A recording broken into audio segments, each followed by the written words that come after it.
the saddest thing you've ever seen. When I was 12 years old, my sister, she was 16, she began to experience abdominal pain. She never really told anyone about it except me. We were super close, like inseparable close. She thought that it was just because of her periods. As the months started to grow, so did her pain. I was freaked out, so I suggested that we tell our mom, but she said that she didn't want to burden my parents. We were at a financial loss at that time.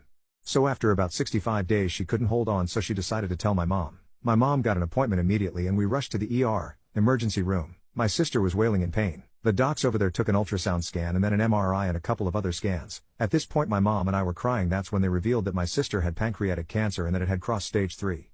My mom literally fainted right there. I was alone and scared, and I had heard about cancer only in stories and books like Fault in Our Stars. But when my sister was a victim I didn't know how to react. When my mom regained consciousness and calmed down, they told her that my sister was given a few painkillers and anesthesia for the time being and that we had to start with chemotherapy soon, but that they were not sure that it would work.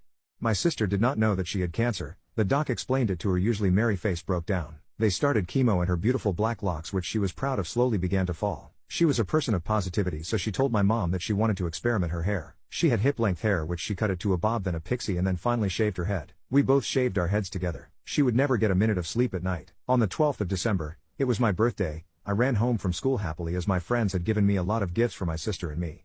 My dad was there, my mom wasn't. My sister was at the hospital, so I asked my dad to drive me to the hospital as I wanted to give the gifts to my sister.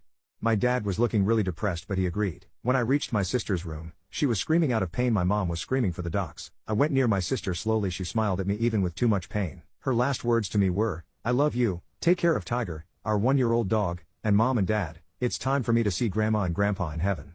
She died at 16:07 p.m. on my birthday. I cried for almost a month and I still cry for her every single day, but not in front of my parents because I know that if I cry they will cry too. I hope she found a peaceful place.